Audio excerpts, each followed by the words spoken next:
Oh, hell no.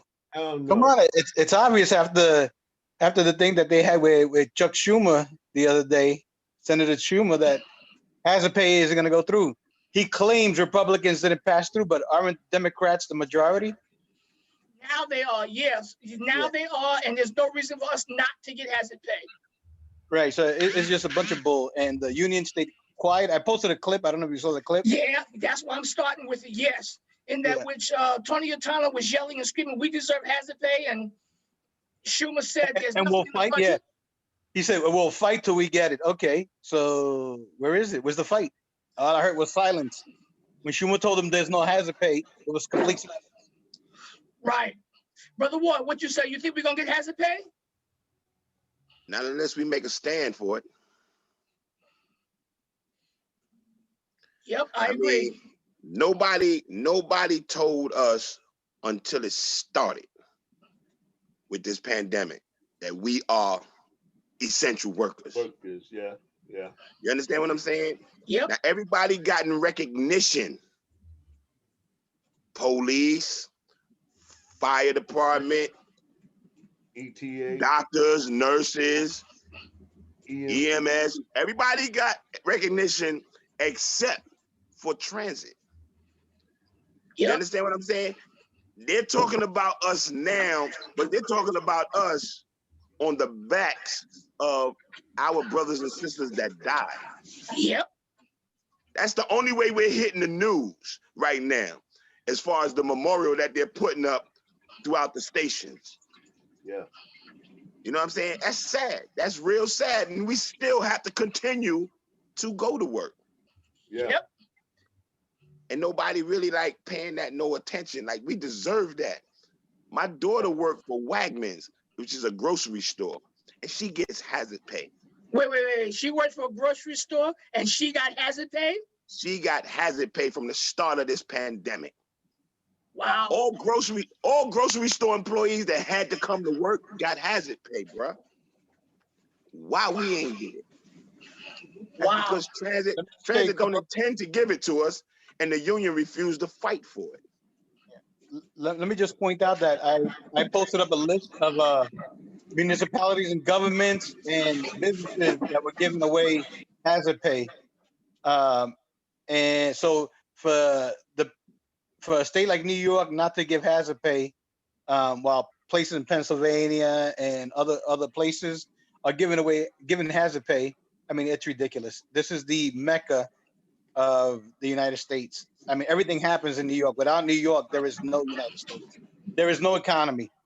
You know. So the other thing is, Brother Wood mentioned that the posting of the workers, the memorial, well, that's only for 2 weeks. So what kind of respect is that? Wait. What do you mean 2 weeks? It's a memorial. It's only for 2 weeks, though. 2 weeks. Only for 2 weeks. Okay. So that's not a memorial. That's a remembrance. Exactly. Yeah. Exactly. Bottom line. And we lost more workers than police, fire department, EMS combined. And we're not mentioned at all, like Brother Wood mentioned, we're not mentioned at all. We're at the bottom of the list. Why? Because our union has been quiet. They know they screwed up during the pandemic, okay? Because they didn't give us a proper PPE. They didn't look out for us. They didn't make any noise. They could have shut down the system, but they didn't. So they just want us to go away. They want us to go away quietly. They don't want us to remember anything. But it's not going to go away that easily. Stanley, you think we're going to get hazard pay? If we haven't gotten it yet, then don't expect it in the future. You see, this is the thing when it comes to this. We all know that transit is an essential entity, and it's necessary for other people to get to their jobs. So we know the importance of the transportation system. But the bottom line is this: they play word games with us, and we allow them to play these word games with us. The word games that they play is when it comes to talking about getting paid hazard pay, and we are essential workers. You know, they play it off and basically say no. But when it's time for you to come to work, you're essential. You're essential. You got to come in. Now they're gonna play the essential card on you. But when it comes to paying you as an essential worker, they completely silent. So which is it? Which is it really? Brother Block, are we gonna get hazard pay? I don't think so. But I'm working. Well, all of y'all are in Brooklyn, and I'm in the Bronx. But we're having a special election because one of the elected, she's for the working class people. See, I'm trying to get with them so we can talk about it. Because I believe if we start from the bottom, because she's also worked with some unions. I'm not too clear whether she ever worked with TWU, but I'm I'm gonna be an activist for hazard pay. Because I'm tired, you know.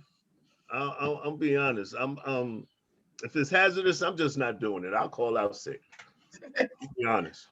Well, the situation is that, as you guys know, the decision was given on the lunch relief, but now we have a situation where if we go backtrack, like Brother MUNIZ showed us, we had Richard hold up a binder with G2s begging for jobs.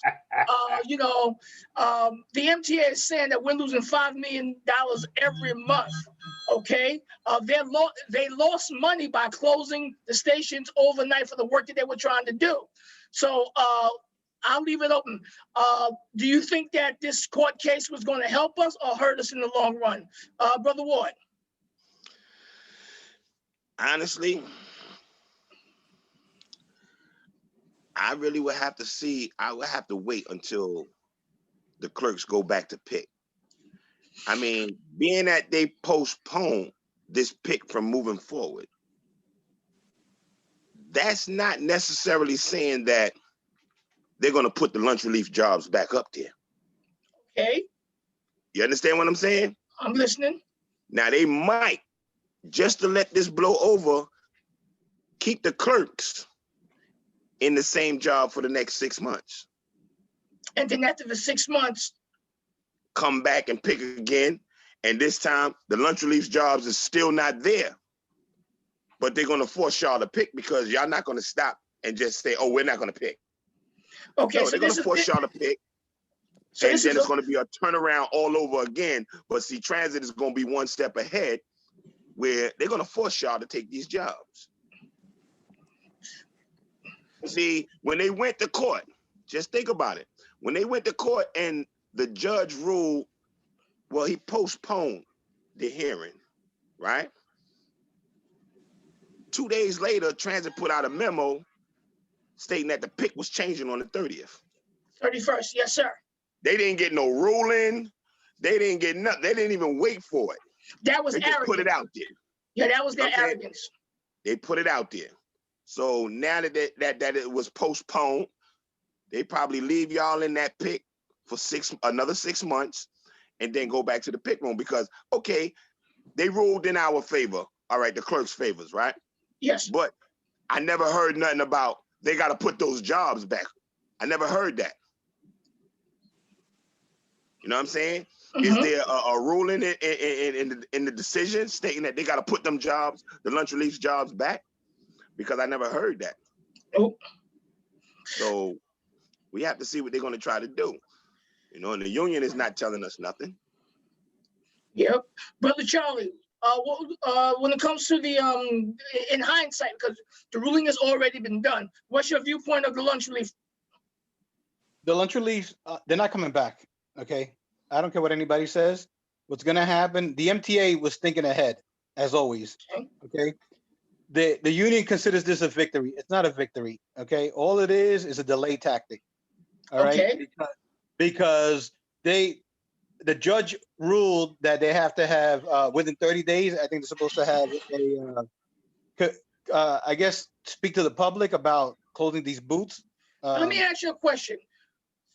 If the public has to speak on our behalf, and some clerks have issues with the public and they yell and scream, do you honestly think putting the public to help us is going to hurt us or help us? Well, the thing is, let me tell you, I've been saying this for over 6 months. I told Richard, I told Kelly, I told Nilda, I told all of them. I told them, get the public involved. Okay, they refused to listen. That's exactly what the judge ruled. Get the public involved. Okay, they didn't listen, and now they want us to get involved and get the public involved. Wait a minute, I gave you that freaking suggestion 6 months ago. As a matter of fact, I had repeated it numerous times. So now they ignored what I was saying, even though I'm a union member. They ignored it. They said, "Oh, there's steps to be taken." Well, the first step should have been to get the public involved. The public has been abusing, like I said last week, the public has been abusing station agents because you guys have been selling Metro cards. You guys are not coming out, can't come out of the booth to help them. You're not providing a lot of things, like for instance, helping the senior citizens. You can't do that. They're not allowing you. So you're being placed in a cage where people are just abusing you guys, and that's not fair to not only the customers, but it's not fair to the station agents. Hold up, Brother Ben, this lunch relief situation, what do you think the outcome's going to be, my brother? 3 things. The judge ruling was, which was always established, that the TA couldn't do no major changes without doing public notification and having hearings. Right. So that's the reason why he ruled in our favor. So now when MUNIZ said about the public, what they did have was somebody from the strap hangers who was petitioners was ruling, people from the strap hangers, the guy who's in charge of strap hangers, people from the ADA, and it was Kelly were the petitioners in this case.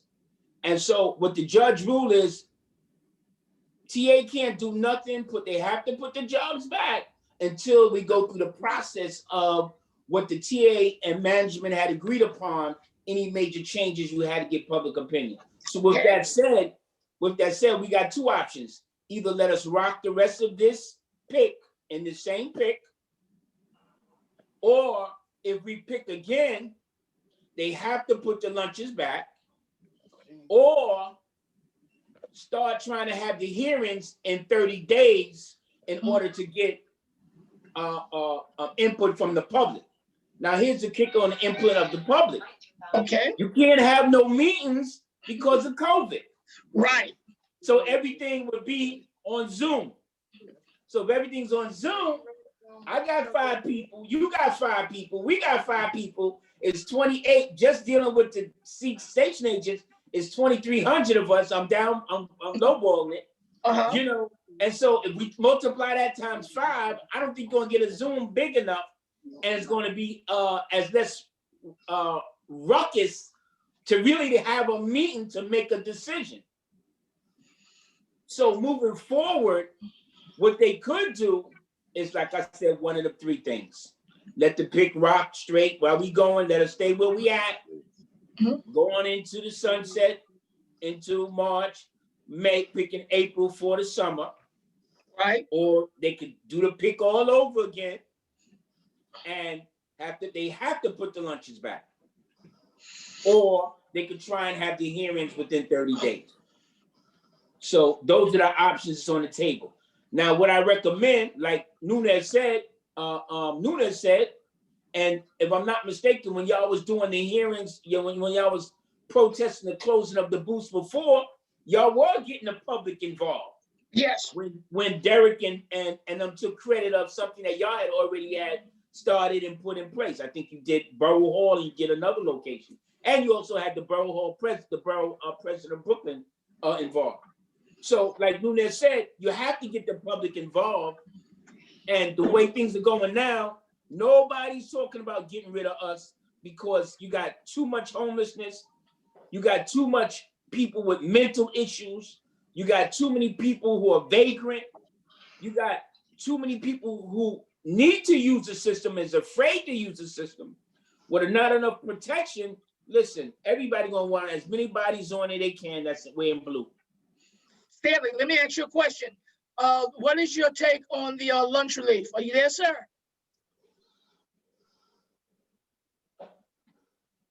Sir, are you there? He stopped off and went to the club. Let me just point out one thing, and I put this up on Facebook earlier.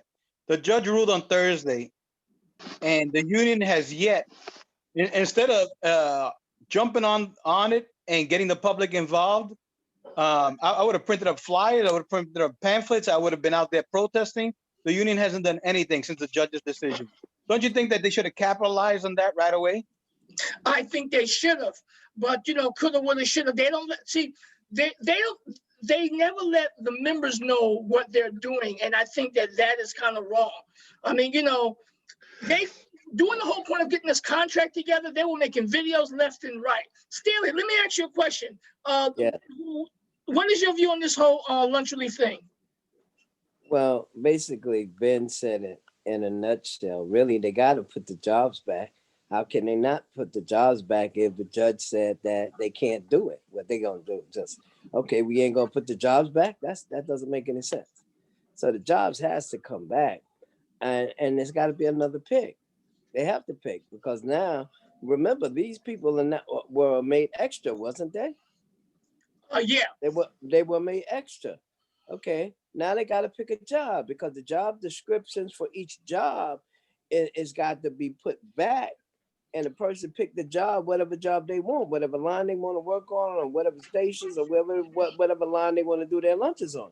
All that got to be put back up there. So there's no excuse for anybody to say, well, we're going to stay in the pick for the next 6 months. Really? We're going to extend the pick? You're going to allow them to extend the pick? Because that's going to be the failure of the union to exercise the right of the workers to get a new pick. The judge said it can't be done without hearings. And even if he did hearings, you know, it right about now, between the pandemic, and right now it's extremely cold, and this storm coming. We don't know how long this the remnants of this storm gonna stay around, how much snow and how many days it may stay around, or what. But it's gonna take them a while to do the hearings.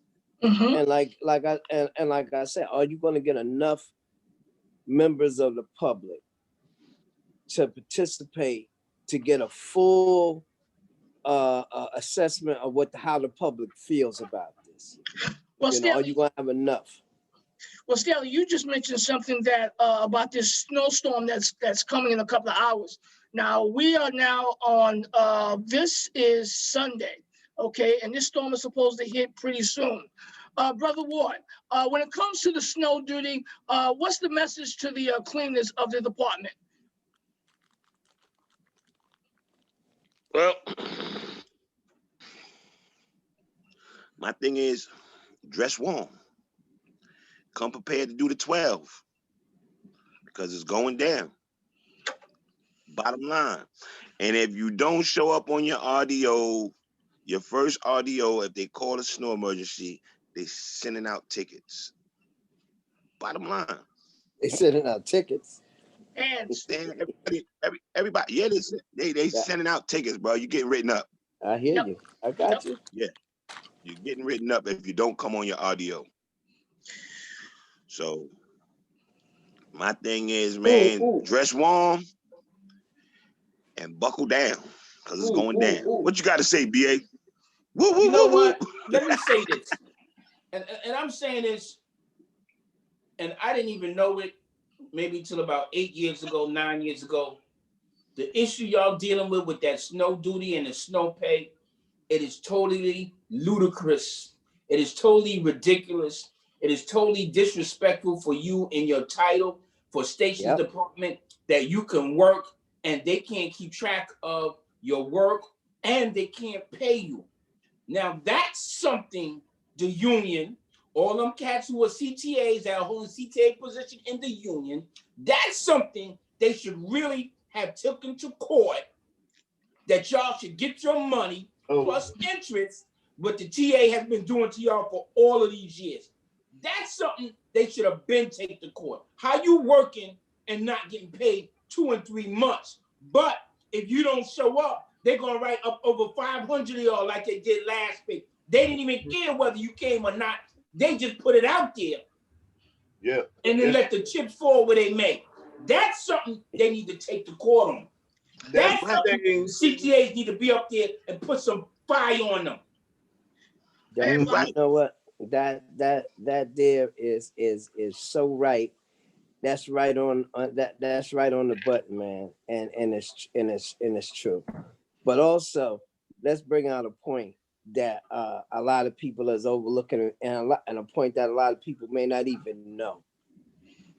I have been fighting for us to get time and a half for snow duty for almost close to 10 years because the amount we were getting paid for snow duty was pennies, man. It was penny, and compared to other departments, it was an insult because everybody else was getting the money. Time and a half. Yeah, time and a half. But Everybody the else CTAs was doing over 85% of the snow duty work. Other cats came out there and they did their thing and got paid time and a half like they supposed to, but those of us that was doing the bulk of the work, the cleaners, we were getting pennies. Snow pay was something like 45, 50 cents on top of our pay at that time.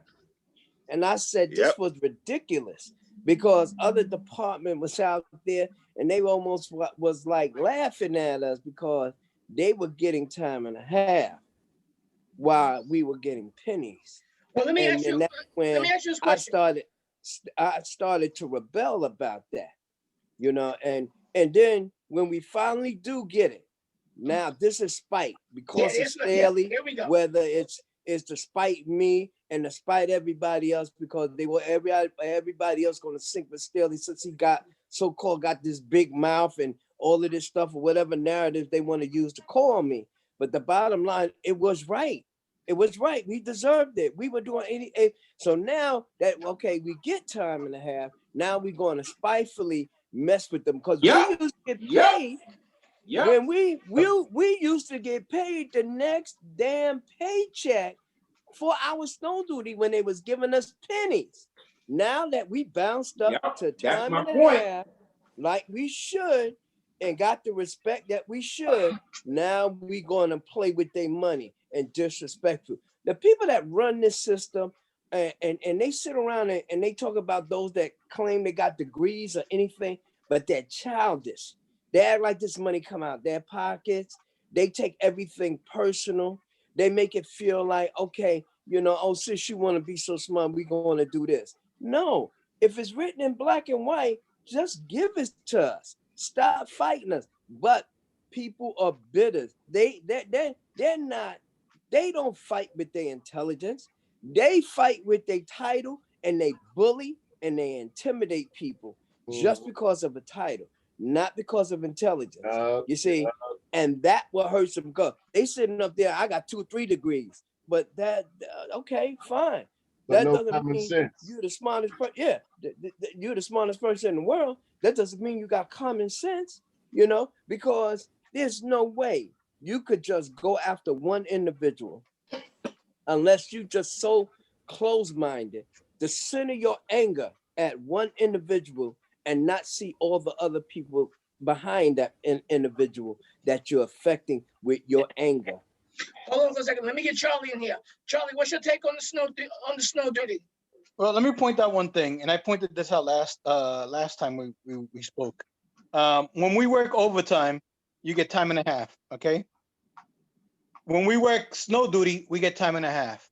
So if I go, let's say if I work 9 hours today, okay, on the 9th hour, I'm on overtime already. Then snow starts popping up. Why am I not getting paid for not only for overtime, but for snow duty? Instead, they combined it, and I'm only getting paid one overtime. I should be get paid twice. Twice, yes. Okay. Yeah, because I'm doing 2 separate things. It's 2 different things. I'm working overtime and I'm doing snow duty. Now, if I'm not doing snow duty, then and it's a regular 8-hour day, then I should be. Then if I'm doing snow duty and it's a regular 8-hour day, then I get paid overtime. But if I'm already working overtime, like we get paid overtime, we work over 8 hours, we get paid overtime. Well, how about lumping in the snow duty as well, so we can get paid overtime again? So we're being deprived of some money there. Yeah, a lot of money. Let me ask you this question. is it true that when you're doing snow duty, any type of snow duty, you're not allowed to do any scrapping? Because last time they were telling the CTAs that they had to scrap.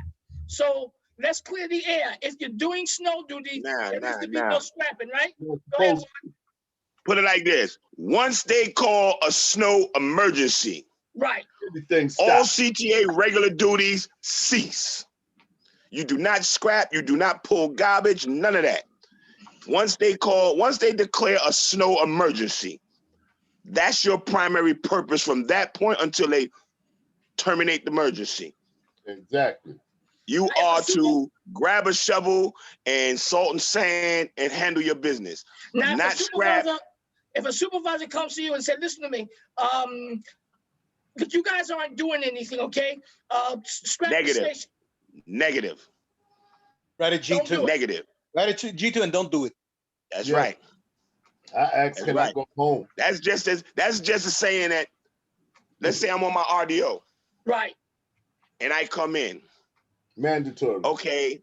They done shovel. They're not going to shovel until some more snow fall down.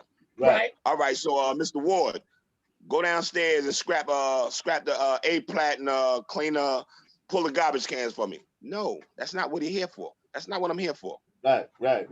That's not what I'm here for. I'm here for snow emergency. Once they declare a snow emergency, all CTA duties cease. And you that's are to was forced grab a shovel to come into work. That's because you was forced to come into work. I didn't ask to be here. You said I had to be here. You're not making me do anything other than why I'm here. Snow duty. They can't do it. They can't do it. And no supervisor can force you to do. No listen, I don't care if it's the head of the MTA. Look, and he wants you to even if I come in there on my regular 8-hour shift. Even if I come in on my regular 8-hour shift. Okay. As long as it's declared a snow emergency, I'm not pulling no cans and I'm not scrapping because that's not what you're supposed to do. All that ceased. Yeah. About the snow. And for the CTAs that don't know, right? Because there's a lot of them out there that don't know. Yeah, sure is. One thing you got to understand: you do not do one station by yourself. Okay?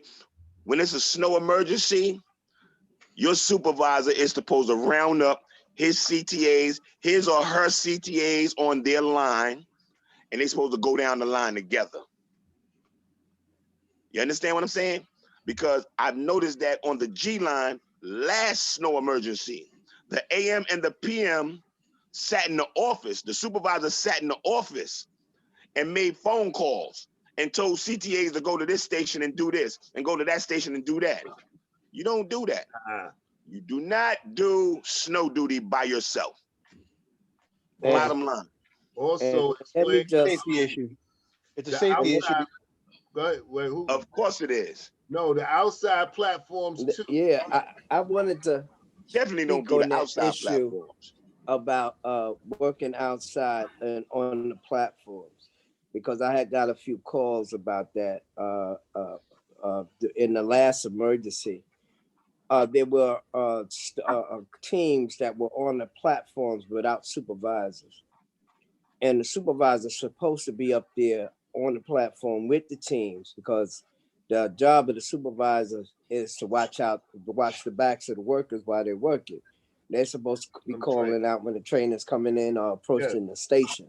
You know, how can you be shoveling snow and watch out for a train too?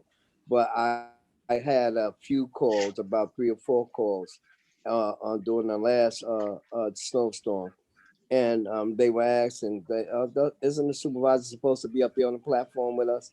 And I said, yeah, they're supposed to be there, because their job is to look out for you, watch your back, and let you know a road is coming in. So that's something else that people should be mindful of. Okay, they have to be there. Charlie, what's your take on this? Let me ask you this question. Since the snow is coming tonight, do you guys who are CTAs feel that the union should have a representative around at the locations where people are checking in at? Charlie, go. Yes, yes. There's only 9, and I mentioned this a few times. I'm saying it again. There's only 9 reporting stations. Okay, they can make their rounds to all 9. No excuses, and speak to the supervisor and make them aware. Hey, I see these people. As a matter of fact, what the union should do is count the number of people there, get their names and their Passes. their numbers, and that way, when they don't get paid, they say, wait a minute, the union has a list. This is, wait a minute, these people, they should have gotten paid. Okay, so that way they can prove that the supervisor or whoever it was didn't submit this to payroll. So, I mean, the union doesn't do much. Come on, let's be honest. They stay in their office. Go outside. Go visit the snow locations. Go speak to the CTAs. Go speak to the supervisors. It's only going to take a couple of minutes. That's all it's going to take. Nine stations, really, they can cover that. Okay. To be honest, I don't believe they ever gonna come out, because whenever I say, I don't never see none of y'all in the. No, they don't. They always say, "Oh, you didn't see me? Yeah, I see you going to work, but I don't see you coming out checking on us." They were disguised as the Invisible Man. You know that. Yeah. Question on. Go ahead, Staley. Go. Well, I figure like this: it's 9 snow locations. They should have one. They shouldn't have to do rounds. You got 9 people. You could put 1 at each location. That's right. That's it. Right. Leave an individual there from the time that they report until they go out on the road, so they be conscious of who came in at that point. So when these cats go off with this, writing up these phony dams about who came and who didn't, the union was right there. They seen who came in. They keep their list of everybody that came in on that location. And then here it is, you can avoid frivolous dance. You know, this way you could avoid that, because a lot of times, you know, when you get written up, you know, whether you did it or not, they want to try to get something on you or get you to take something one way or another. Yeah. So to avoid not getting any kind of paper on you, period, the union should be there, stay there during the whole process. Everybody that comes in to that location, keep a list of them, and automatically with the list from the time people report in until they go out, you already got a list already. Also, who's supposed to get paid, time and a half, who came in for snow duty. You got everything. You got the attendance, and you got who's supposed to get paid and who ain't supposed to get paid. Period. Let me ask you a question. Could you talk to the CTAs about taking these breaks? Because a lot of CTAs, they don't take their breaks. Now, I know Brother Blocker says, look, I'm going to take my break. Okay, yeah. I'm tired. I'm going to take my break. But Brother Ward, do me a favor. Talk to the young CTAs and some of the old ones about taking their breaks. Listen, if they work with me, they going to learn. Me too. Trust me. They gonna learn. Believe that. I hear you. God, yeah. Brother Ward, give them a better understanding for your safe, of that, Brother Ward. Break it down, brother. Break it down, sir. Give it to them. I mean, I let them know, man. You know what I'm saying? See. All right. Last snow duty, right? Yes, sir. I reported to work at 11 o'clock. Now my PM at my station, he was there working, but he was by himself. Okay. So he left Clawson and went to Clinton, Washington by himself. That was because the supervisor called there and told the clerk to let him know that he wanted him to go to Clinton, Washington and shovel and throw salt and sand. Now, my supervisor immediately called down the line and she asked all of us to meet at the beginning of her line, which is Clinton and Washington, and we going down. So when we got to Clinton, Washington, she was already there. And she was wondering who the CTA was. Like, I don't know him. I said, nah, that's the PM, and he got to do 4 hours, you know. She said, but why is he here by himself? So she made a phone call. Oh, We found out, you know, the supervisor did not round his crew up. He just sent them sporadically to different stations. right. Now there was a young lady there on the PM tour who barked at him about coronavirus. I'm not working around a whole bunch of people. So he sent her to a station by herself. Well, put it like this. The GSM comes on at 21st and Van Ars. That's where his office is at. The GSM Telus, right? And for some reason, my supervisor wanted us to go to this station. I said to myself, I said, she live in Queens. So she probably want to go there so she can sign off there. She'll be closer to home. Right. But lo and behold, when we got there, AM and the PM, neither one of them hit that station. Yo, it's 3 staircases. The snow froze to ice. So we literally had to get the choppers and chop the ice off the stairs, put it in plastic bags and carry it up the stairs to throw it out. Mind you, the GSM came to work when we were doing that. He thought it was soft snow. He stepped it. He almost bust his ass. Okay, he was pissed. Now, what did he do about that? I don't know. I don't know. But we chopped all of that ice off them stairs, salt and sand, and made that, you know, a satisfactory station. Did you guys You take a understand what I'm break? saying? Huh? Did you guys take breaks? Oh, for sure we took breaks. For sure we took breaks. You know, you're gonna get there, you're gonna get out there, and there's gonna be some supervisors that's gonna want to push the issue just to make that phone call. Oh, the station is satisfactory. Nah, you cold, take your break. Yeah, yeah, Bottom line. that's my point. And if y'all working together, everybody take a break. That's my point. Don't one person take a break and then come back and then another one go. No, everybody take a break at the same time and y'all come back and y'all knock the station out. See, it's not a hard job, man. It's not hard at all.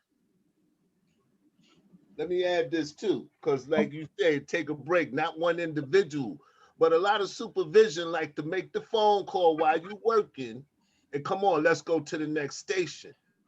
But Take a if break. it's freezing, like you said, the ice, because there was ice on Tremont one time, we was on the news because the ice was so thick. People was just busting their butts coming down the steps. But that supervisor was okay. But you get some supervisors, come on, they're trying to do as many stations as they could in 8 hours. There's going to be some supervisors out there there's going to be supervisors out there that just want to make that phone call. Yeah. Oh, station satisfactory. Try to make themselves look good. Knowing they ain't shoveling a damn thing. Yeah, sure ain't. Take your breaks. Yeah. CTAs, take your breaks. Bottom line. And there's